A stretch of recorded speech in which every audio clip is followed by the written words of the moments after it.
So Telangana సినీ పరిశ్రమ ఇప్పుడు ఎట్లా ఉందంటారు? గతంలో ఎలా ఉండేది, ఇప్పుడు ఎలా ఉంది? ఇప్పుడు నేను 2002లో మధురం ఆ సినిమాలు తీసినప్పుడు నా సినిమాని నేను అమ్ముకోగలిగిన. నేను ఫ్రెషర్గా తెలంగాణ నుంచి ఇప్పుడు డిజిటల్ వచ్చిన సినిమాలు తీసుడు ఈజీ. ఆ టైంలో రీళ్లతో తీయడము, ఆ జమానాలోనే ఒక రీల్ కాస్ట్ 12,000 ఉండేది అన్నట్టు. అది చాలా సాహసంగా చేయవలసి వచ్చింది, చాలా కష్టపడి చేయాల్సి వచ్చింది. అప్పుడు ఇంత మాధ్యమాలు కూడా లేవు అన్నట్టు. సినిమా తీస్తే ల్యాబ్లు ఉంటాయి, ల్యాబ్ అయ్యి ఎవరైనా కొంటే వస్తుంది, లేకుంటే ఉండిపోతుంది.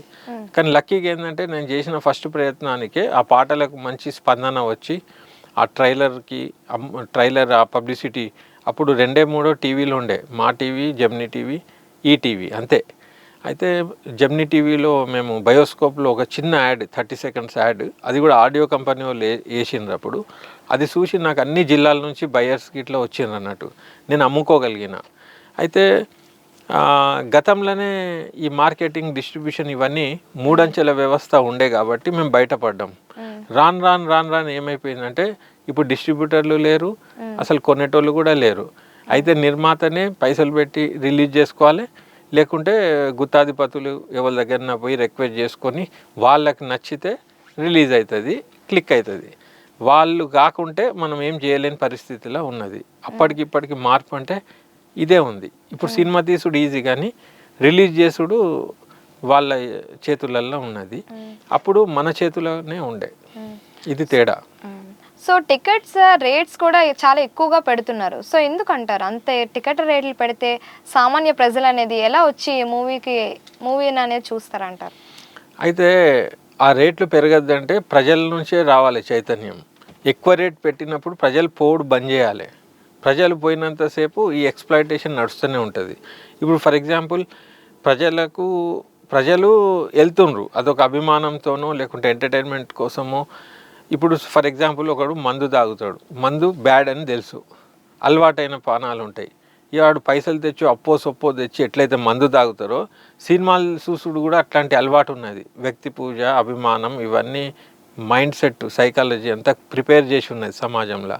అప్పుడు ఏంటంటే ఇప్పుడు మందు తాగేటోనికి ఎట్లయితే అది తాగాలని తహతహలాడతాడో, సినిమా ఒకటి వస్తుందన్నప్పుడే అది చూడాలి, అది ఎప్పుడు వస్తుంది అని ఏదైతే హైప్ క్రియేట్ చేస్తారో, ఆడు అప్పు సొప్పు చేసి ఏమన్నా చేసి కూడా పోయి చూసే పరిస్థితికి సైకాలజికల్గా అట్లా ఎడిక్ట్ చేసిండ్రు. అయితే ప్రజలు ఎక్కువ రేట్ పెట్టినప్పుడు చూసే అవసరం లేదు, ఓటీటీలో చూద్దాం అనుకోవాలి, లేకుంటే ఇంకేదన్నా చూసుకోవాలి, లేకుంటే సినిమా చూడకుంటే ఏమవుతుంది అనే అంత మెచ్యూరిటీ రావాలి పబ్లిక్కి. ఓకే, పబ్లిక్ అట్లా ఉన్నారు నిజమే. అయితే ప్రభుత్వాలు కూడా ఎట్లున్నాయంటే వీళ్ళు పోయి మాట్లాడంగానే ప్రతిదానికి సినిమా రిలీజ్ అవుతుందనే టైంకి జియో ఇచ్చేస్తుండ్రు, వాళ్ళు ఎంత చెప్తే అంత రేట్ ఇస్తుండ్రు.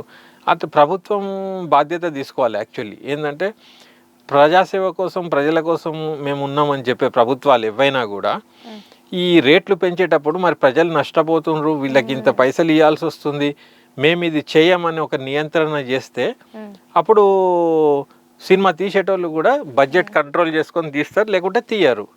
వాళ్ళు తీయకుంటే ఏమవుతుంది? ఇప్పుడు ఒక సినిమానే, ఇప్పుడు చిన్న సినిమా చిన్నగా ఉన్నా కూడా అది బాగుంటే చూస్తారు ఎవడైనా.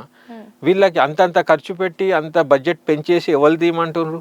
అసలు ఫస్ట్ అంత బడ్జెట్ అవుతుందా, లేకుంటే వట్టిగానే లెక్కలు చెప్పి అవి చేసి గవర్నమెంట్కి కన్విన్స్ చేయడానికి చెప్తుండ్రా మనకు తెలియదు. ఎప్పుడు చూసినా కోట్లు పెద్ద పెద్ద లెక్కలు చెప్తారు. ఆ లెక్కలన్నీ దేనికి అవుతున్నాయి? వట్టి మనుషులకు కదా. లేకుంటే గ్రాఫిక్స్ ఏదో ఇవాళ రేపు డిజిటల్ జమానాల అన్నన్ని పైసలు కూడా ఏం అవసరం లేదు. నాకు తెలిసి ఏంటంటే అన్నన్ని కోట్ల అనుడు కూడా బూటకం అదంతా. అయితే ప్రభుత్వాలు కూడా కుమ్మక్కై వాళ్ళు కలిసి ప్రజలను అది చేస్తున్నది నా అభిప్రాయం. నేను అనేది అంత ఖర్చు పెట్టుడేందుకు, మళ్ళీ ప్రజల మీద భారం వేసుడేందుకు? ఒకవేళ ఇట్లా వేసేటప్పుడు చైతన్యం ప్రజలలో రావాలి. ప్రజలు అమాయకులు ఉంటారు కాబట్టి ప్రభుత్వం అన్న దాన్ని ఆపాలి. ఇప్పుడు మొన్న అల్లు అర్జున్ సినిమాలో ఒక ఆమె చనిపోయింది. ఇప్పుడు వాళ్ళ కొడుకు చాలా కష్టతరంగా ఉన్నది ఆయన ఆరోగ్యం.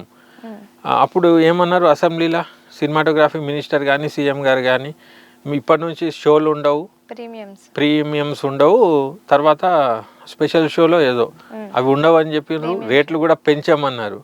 సమాజం హర్షించింది.